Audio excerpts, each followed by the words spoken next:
Bem-vindos a mais um CocalCast, um espaço para compartilharmos ideias, histórias, reflexões, temas que nos movem, que nos inspiram, que demonstram o nosso jeito de ser e viver Cocal. Eu sou Thalita Menezes, coordenadora de segurança do trabalho da Cocal, e é uma honra estar aqui com vocês e com um convidado muito especial que já falarei sobre ele. No episódio de hoje vamos falar sobre segurança e como cada um de nós somos importantes nesse contexto. Segurança, em primeiro lugar, é um dos valores da Cocal, assim como pessoas. Então não poderíamos falar desses dois assuntos de forma separadas, não é mesmo? Para isso, escolhemos o tema Por uma Jornada Contínua em Segurança, o tema principal da nossa CIPAT, Semana Interna de Prevenção de Acidentes do Trabalho.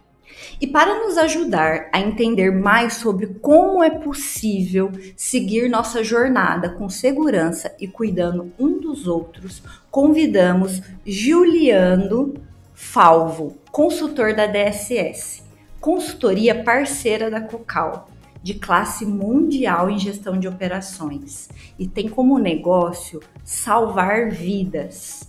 Como aqui no CocalCast são os nossos convidados que se apresentam, pois gostamos de ouvir o que eles têm a dizer, gostaria de convidar o Juliano para se apresentar. Seja muito bem-vindo, Juliano.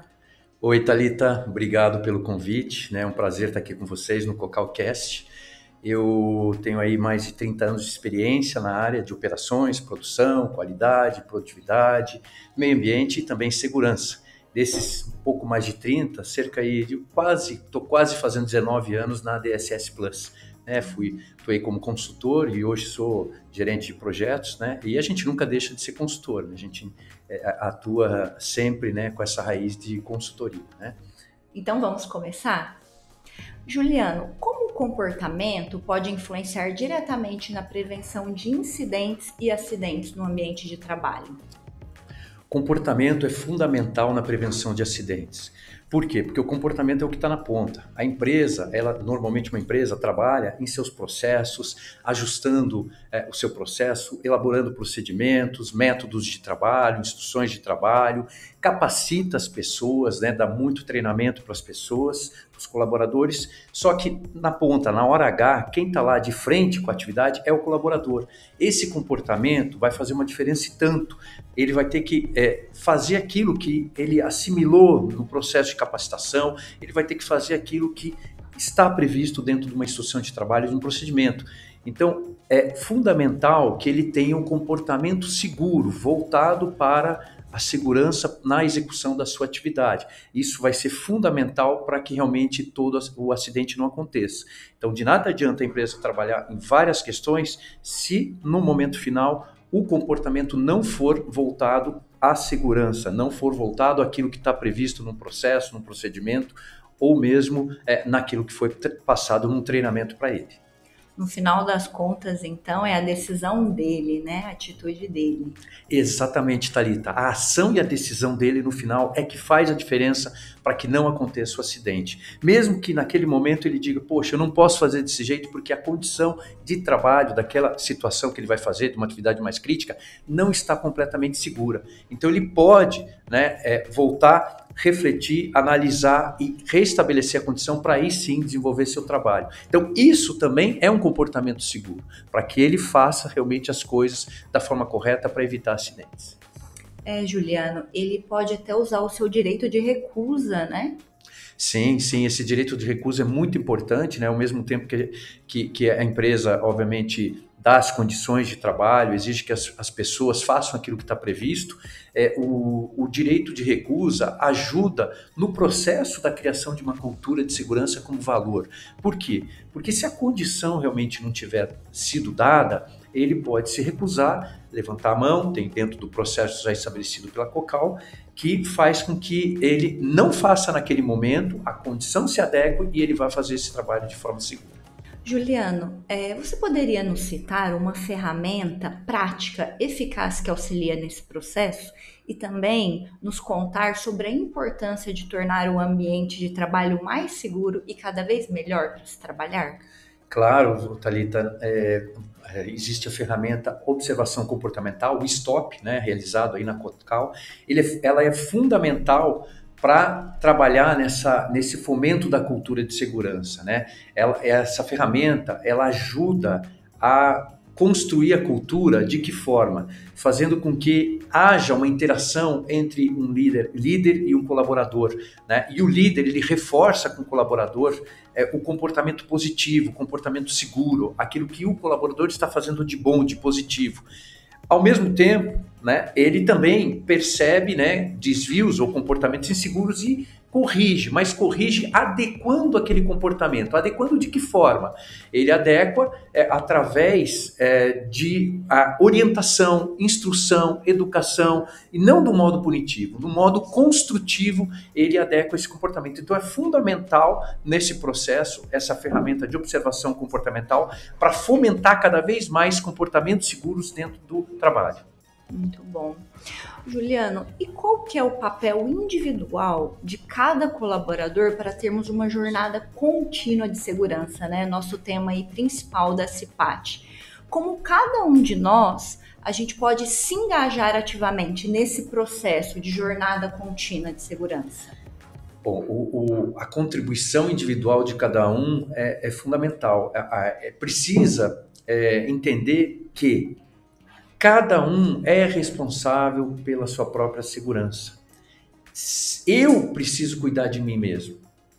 Então, eu preciso ser o protagonista, o responsável pela minha própria segurança. Então, eu preciso... Como que eu vou fazer isso? Como é que eu vou cumprir e ser responsável pela minha segurança? Eu preciso participar dos treinamentos que são colocados pela empresa e são disponibilizados, de que eu sou convocado, me chamam. Eu preciso participar das palestras, dos diálogos de segurança. Eu preciso participar, interagir com meus colegas. Eu preciso ouvir o que o meu líder diz, ou às vezes até alguém da segurança de trabalho que vem falar comigo, de me alertar, me dar atenção para determinado aspecto, né? Então, eu preciso estar atento a todo esse meu ambiente, aos riscos envolvidos nele, para que eu consiga contribuir individualmente, né? E dessa forma contribuir não me machucando e não machucando outras pessoas e com isso evitando acidentes dentro da Cocal. Ser ativo, né, Juliano?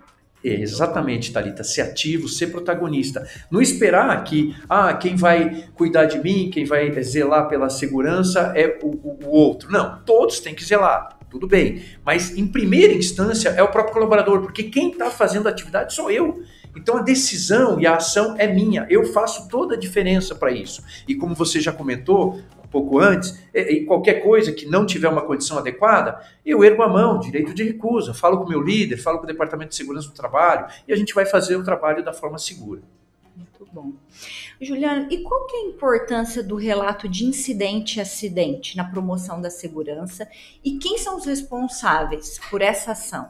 Super importante, responsabilidade de todos. Por que é importante? Porque se o relato do incidente ou quase acidente, né, não acontecer, a gente perde informação, perde aprendizado. Porque se é que a gente pode falar assim, né, o maior benefício que tem de melhor num processo de investigação, de acidente, é você justamente investigar, entender o que ocorreu para que não aconteça de novo, para que não se repita. O acidente não pode se repetir, por isso que a gente recebe esse registro, esse relato e investiga. E no caso do incidente, às vezes tem incidente que o incidente não gera lesão, não machuca alguém, mas ele pode ter perda material ou não. E muitas vezes, quando não tem perda material, as pessoas não reportam. E é super importante, então, reportar, porque esse incidente de hoje que está sendo reportado e a gente investiga, ele vai evitar o acidente grave de amanhã, vai deixar de machucar pessoas, né, na semana que vem, no mês que vem e assim por diante. Muito bom. Juliano, nós estamos relançando essa ferramenta na Cocal. Ainda esse ano vai ser divulgado, chamará Relatos de Ouro. Esse projeto ele está tendo uma amplitude maior, a facilidade do acesso, com o objetivo de engajar mais os colaboradores, devido a essa importância, né, que você comentou, né, da gente aprender com os incidentes e não deixar acidentes mais graves ocorrerem. Nossa, muito bacana, Thalita. Ótima notícia de resgatar, realmente relançar esse programa tão importante que é o relato de incidentes e acidentes. Sim. E como o nosso envolvimento por meio de treinamentos está relacionado com a segurança do trabalho? O treinamento é uma base super importante, porque para você ter um comportamento seguro, como é que a pessoa sabe, né, o que ela tem que fazer, como é que ela tem que desenvolver uma atividade, quais são as etapas, os riscos envolvidos? A gente precisa treinar, capacitar. Então, o treinamento, né, ele tem que ser, seja em sala, seja lá no local de trabalho, ele precisa ser feito. E não é só fazer uma vez, ele precisa ser reciclado, precisa ser refeito, né? Tantas vezes quanto for necessário. Tem alguns treinamentos legais até que pedem que seja feito de tanto em tanto tempo, mas a gente precisa ter um programa de treinamento contínuo em segurança do trabalho para cada vez mais fazer com que as pessoas realmente entendam, né, aquele conteúdo daquela atividade dela, que ela consiga desenvolver bem essa atividade para evitar o acidente. Então, o treinamento é fundamental dentro do processo para formar comportamentos inseguros, desenvolver as pessoas cada vez mais dentro do tema de uma operação segura, né? É fazer essa operação de um modo seguro.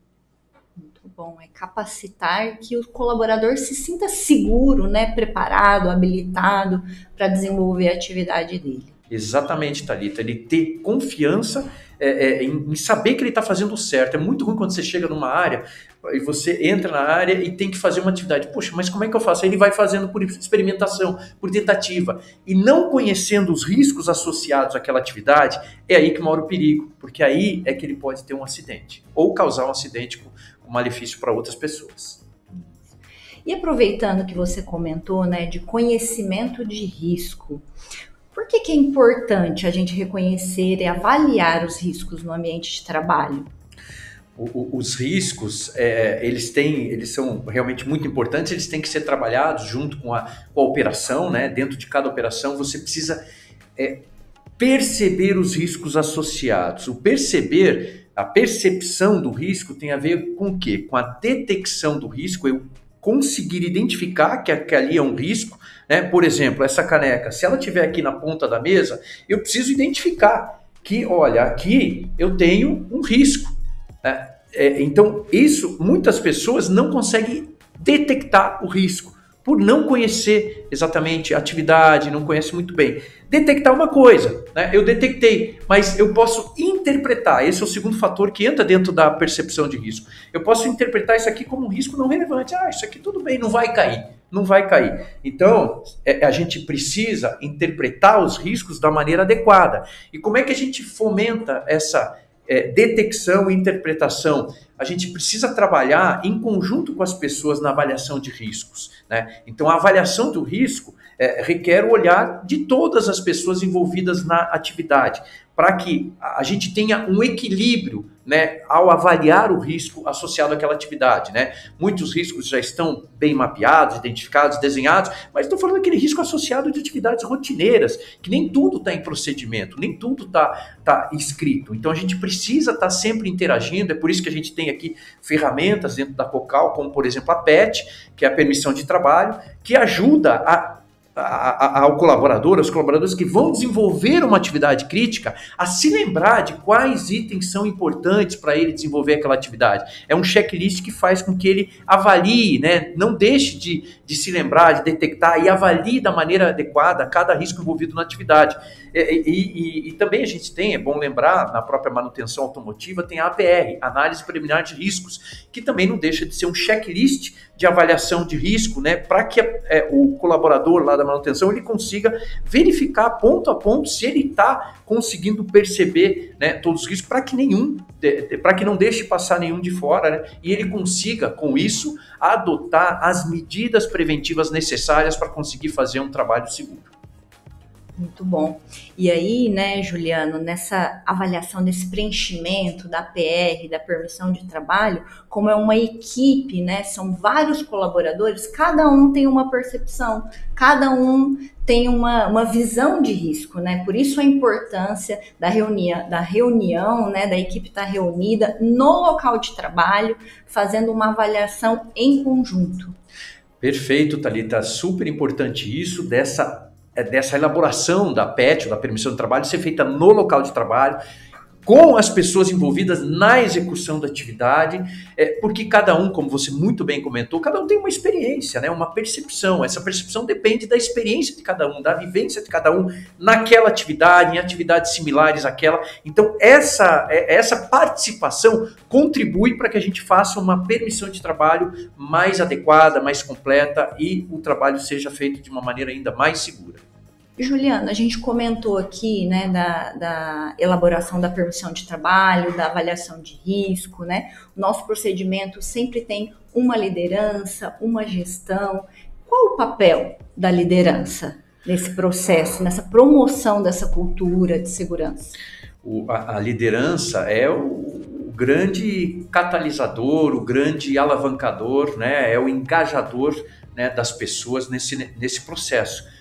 O líder, ele precisa realmente mover as pessoas, né, da concordância para o compromisso, né, da concordância para a convicção. As pessoas precisam realmente fazer as coisas, não porque tem uma regra, né, um procedimento, mas porque entendem que aquilo é importante. E nesse processo de entender o que é importante, né, e por que é importante fazer daquele jeito, o líder tem um papel fundamental, porque o líder não pode ficar, não, é que essa regra, você tem que cumprir a regra, isso dentro da segurança holística a gente chama de eixo norte-sul, que é o eixo do saber o que e o como tem que fazer. O líder ficar só aí, você não vai conseguir mobilizar, realmente motivar, inspirar as pessoas a fazer o correto sempre. O líder precisa trabalhar no eixo que a gente chama de leste-oeste, que é o eixo do saber por que eu preciso fazer daquele jeito. O que está atrelado a esse eixo? Está atrelado às crenças que as pessoas têm, está atrelado o contexto, o meio, o ambiente no qual elas estão inseridas, né? E esse ambiente influencia demais.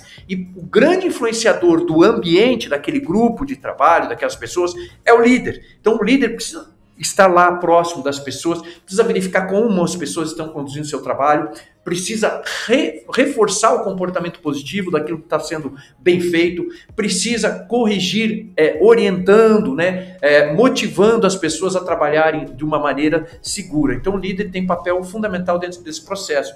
E quando a gente fala em liderança, eu ouvi uma vez uma frase que diz o seguinte, né, liderar é a arte de fazer aquilo que você quer que seja feito porque o outro quer fazer, né? Então, é a arte de fazer aquilo que precisa ser feito, mas porque esse outro quer fazer. Então, na realidade, o líder, quando ele lidera e as pessoas fazem aquilo que ele quer que seja feito, as pessoas realmente seguem aquele líder, porque entenderam que é importante fazer daquela forma, tá? O líder conseguiu estabelecer uma relação de confiança fundamental para mover as equipes para um patamar de cultura mais avançado.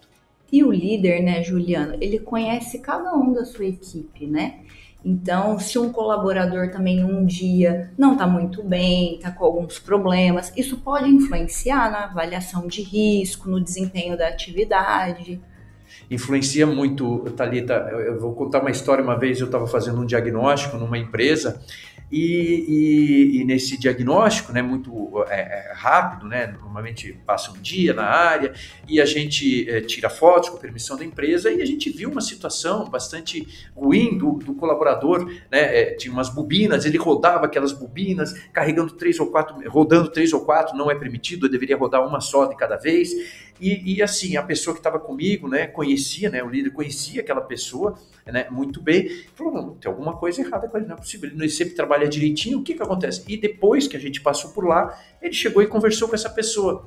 Ele estava com um problema lá com o filho dele, pequenininho, 1 ano e pouco, estava no hospital, então aquilo estava afetando ele. Então é muito importante o líder entender esse momento de um diálogo de segurança de manhã, olhar no olho das pessoas, conversar com as pessoas. Então é muito importante que o líder perceba, né, se aquela pessoa naquele dia está bem ou não. Ela pode colocar num momento, numa atividade um pouco de menos risco, né? Precisa entender, né, como está a questão psicológica de cada um, porque isso influencia sim muito para evitar também acidente. Juliano, e na busca de uma cultura interdependente, como que é esse processo, né? A gente conhece lá, né, os níveis de cultura, do início do reativo, do dependente, do independente e do interdependente, né? Que é a excelência, né? Onde nós, como Cocal, queremos chegar. Como que é esse processo? Você poderia falar um pouquinho pra gente? Claro, Thalita, claro. É um processo que não é da noite para o dia, não é de um dia para o outro, né? Exige esforço muito grande de toda a organização, né? Os líderes precisam, né, se envolver, serem os protagonistas desse processo para alavancar suas equipes, né, e para mover dentro desses estágios de cultura que você falou, né? Normalmente uma empresa começa lá com estágio reativo, que é aquele estágio no qual a segurança é lembrada quando acontece um acidente, ou então se alguém não está usando um EPI dentro da área de trabalho, pô, cadê o técnico de segurança que não está aqui olhando isso, que as pessoas, não, eu cuido aqui, o líder, eu cuido de produção, de segurança é com aquele cara ali. Então, não, isso é processo reativo, né? Depois, né, a empresa começando a trabalhar, né, e aí movendo dessa inércia, né, nesse processo, ela vai para um estágio dependente. O estágio dependente é aquele que o líder já entendeu, que é papel dele, né, de assim como cuidar de produção, de produtividade, custo, qualidade, moral da equipe, segurança também do time. Então, segurança é papel do líder, e o líder exige e cobra que as pessoas façam as coisas, né, as atividades de modo seguro, a sua operação de uma forma segura. No entanto, as pessoas fazem isso porque o líder está cobrando, está exigindo, está mandando, está pedindo. E aí o líder não está o tempo todo, não consegue ser, e nem é assim que é o desenho, não é dessa forma, ser onipresente, né, dentro da operação, junto com os colaboradores. Então o colaborador ele vai fazer do jeito que ele quer, que ele acha mais confortável, que ele acha melhor, que leva menos tempo para ele. Então, às vezes tem um EPI aqui que não causa desconforto, então ele faz do jeito que ele acha que ele tem que fazer. O líder vem, aí você vê aqui, o pessoal se paramentando com o EPI, né? O líder está aí, daí o pessoal fica todo atento. Então, isso é cultura dependente, depende da cobrança do líder, né? Nesses dois estágios, reativo e dependente, a gente tem as pessoas seguem as regras porque tem que seguir, porque pedem, mandam para seguir aquelas regras. Não fazem por compromisso, convicção, fazem por concordância. Para manter minha condição de emprego, quero continuar trabalhando, que o chefe falou, eu vou fazer, tá? Depois de passados esses dois estágios, a gente vai para um estágio de independência. Independência é aquele estágio no qual o colaborador já sabe que segurança é importante para ele, porque ele quer voltar para casa e encontrar a família dele, os filhos dele. Então, ele quer vir trabalhar, depende desse trabalho para sobreviver à família dele, e ele faz segurança por causa dele, não é por causa da empresa, por causa do chefe, por causa do departamento de segurança do trabalho. Ele entendeu que segurança, em primeiro lugar, é importante para ele fazer essa atividade de forma segura.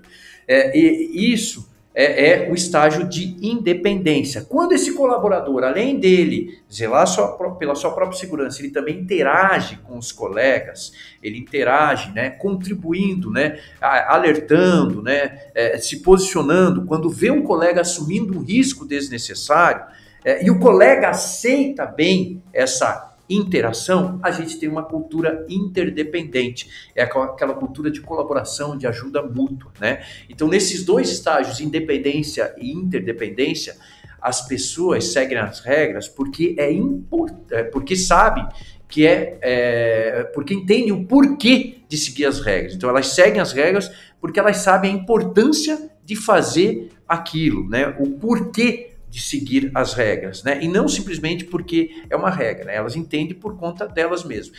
E elas fazem isso por convicção, por compromisso com suas próprias vidas, tá? Então, esse processo é uma jornada que depende de uma série de fatores para se chegar na interdependência. Como eu falei, já muito esforço, muita dedicação, em termos de pessoas, de líder, da contribuição de todos. Também tem o desenho dos processos, né, as instruções, né, as ferramentas, que a gente chama o modelo TEC, ferramentas de trabalho, como a gente comentou aqui em PET, APR, né, prevenção do trabalho, análise de risco, o relato de ouro, que é relato de incidente. Tudo isso faz parte dessa jornada de evolução cultural. Então é muito importante que essa jornada seja construída passo a passo, né, para que ela seja sólida, consistente, e que ela não caia, poxa, eu estava aqui, de repente acontece algumas coisas mais graves. Não, vamos passo a passo, um pouco de cada vez, para realmente construir as coisas de forma efetiva. É igual você fazer um stop, uma observação comportamental. Eu não tenho que fazer porque é uma meta minha, eu tenho que fazer com efetividade. Quando eu faço um stop, uma observação, eu quero realmente conquistar aquele colaborador. Eu, como líder, quero conquistar aquele colaborador para que ele realmente trabalhe de uma forma segura em todas as outras vezes que eu não estiver lá. Então, tudo isso ajuda nesse processo de evolução cultural para chegar numa cultura interdependente. É a nossa jornada contínua, né, de segurança. Exatamente, Thalita, porque se você chegar lá também e se manter lá, também é um desafio. Você tem que continuar o processo. Não é porque chegou agora a gente relaxa, chegou lá e precisa manter tudo isso no dia a dia. Por isso, contínuo, no dia a dia, para que a gente realmente não retroceda dentro de tudo que foi conquistado. Isso aí. Juliano, para encerrarmos, eu gostaria de ampliar um pouco mais a nossa visão. Além do ambiente de trabalho, como nós podemos aplicar esses princípios de segurança em ambientes externos, como na nossa casa, por exemplo? Nossa, tudo que você aprende na empresa, você pode levar para sua casa, Thalita. Por exemplo, você tem filhos pequenos em casa, você é o líder, né, daquele ambiente, daquele processo, você tem lá 3 crianças pequenas, né, elas não foram capacitadas, algumas, dependendo da idade, não tem nem discernimento para saber o que é seguro, inseguro, o que é certo, o que é errado. Então você precisa estar dando a condição adequada para aquele ambiente, né, para que ela não consegue perceber os riscos, tema que a gente comentou aqui, então ela não tem essa percepção do risco, então a gente precisa dar as condições adequadas para que ela não se machuque, né? Com relação ao colaborador, né, em casa, poxa, sempre tem uma manutenção em casa para fazer, né? E como é que eu faço essa manutenção? Com segurança? Será na hora que eu uso uma furadeira, né? Eu avalio o risco, eu uso um óculos de proteção, né? Um óculos de segurança, para de repente não ir nenhuma projeção no meu olho. Então, escada, eu uso um banquinho para acessar alguma coisa, ou tenho uma escadinha mesmo para poder estar acessando. Então, vale para tudo isso que a gente falou de percepção de risco, né? Vale para dentro de casa e vale também para atividades de lazer, de esportes, né? Eu, por exemplo, gosto muito de pedalar, né? E aí, não vou pedalar porque é um risco? Não, claro que eu vou buscar um local mais seguro para eu poder andar de bicicleta e pedalar. Eu vou avaliar os riscos, uso meus EPIs, entre aspas, aqui, o capacete, um óculos também, muita gente acha que é óculos não, mesmo óculos, se você pedala num horário que não tem sol, você pode usar o óculos mais claro, mas o óculos também protege, é importante. Então você tem que estar devidamente paramentado. E eu sei que tem gente que pratica outros esportes mais radicais. Não pode praticar? Não, pode praticar. Mas avalie os riscos, né? Veja os equipamentos que estão sendo usados, né? Avalie essas condições e faça o seu esporte de uma forma segura. Então, basicamente, tudo que a gente aprende dentro da empresa em termos de segurança e de riscos, a gente pode levar e deve levar para a nossa vida dentro de casa, para o nosso lazer, para o nosso dia a dia nos esportes que a gente pratica, tá? Muito bom. Até mesmo, né, Juliana, se isso é uma cultura, é um valor para nós, né? Eu não estou fazendo porque o meu líder está me cobrando, eu vou levar isso para minha casa, né? Eu vou me proteger, vou cuidar dos meus familiares, né? Vou cuidar dos outros, né? Isso é um valor, é uma cultura, né? Como você diz. Então, não é só ali no ambiente de trabalho, não é porque eu estou sendo olhado que eu vou fazer só ali, né? Isso tem uma amplitude muito maior. Sem dúvida, Thalita. Na realidade, quando a gente fala que ele já está fazendo isso em casa, nos esportes, ele seguramente está no nível de independência, né? Ou interdependência, porque ele zela também pelos outros, né? Quando a gente falou naqueles estágios de cultura. Então, ele fazendo isso dentro de casa, olhando e zelando pela própria segurança, pela segurança de sua família, ele, seguramente, dentro da empresa, ele vai estar fazendo o certo, ele vai estar tendo comportamento seguro, vai estar engajado dentro do processo. Se chegou nesse nível, a gente está com um colaborador realmente que quer contribuir bastante dentro com o processo, entendeu, né, que o principal responsável pela sua própria segurança é ele mesmo, né? Não tem, como você falou, nenhum tipo de fiscalização, de chefe de departamento de segurança fiscalizando ele na casa dele ou no esporte que ele pratica, né? Então é muito importante que ele entenda que é por causa dele que ele precisa fazer isso e, obviamente, da família dele, né? Muito bom. Estamos chegando ao final de mais um episódio do CocalCast. Gostaria mais uma vez de agradecer a sua presença, Juliano, e a consultoria DSS pela parceria. Muito obrigado, Thalita. Agradeço mesmo o convite. Foi um prazer estar aqui com vocês, né? Uma satisfação muito grande e parabéns aqui pela iniciativa do CocalCast, muito bacana aí. Se tiver outra oportunidade, fico à disposição de vocês, tá? Obrigado.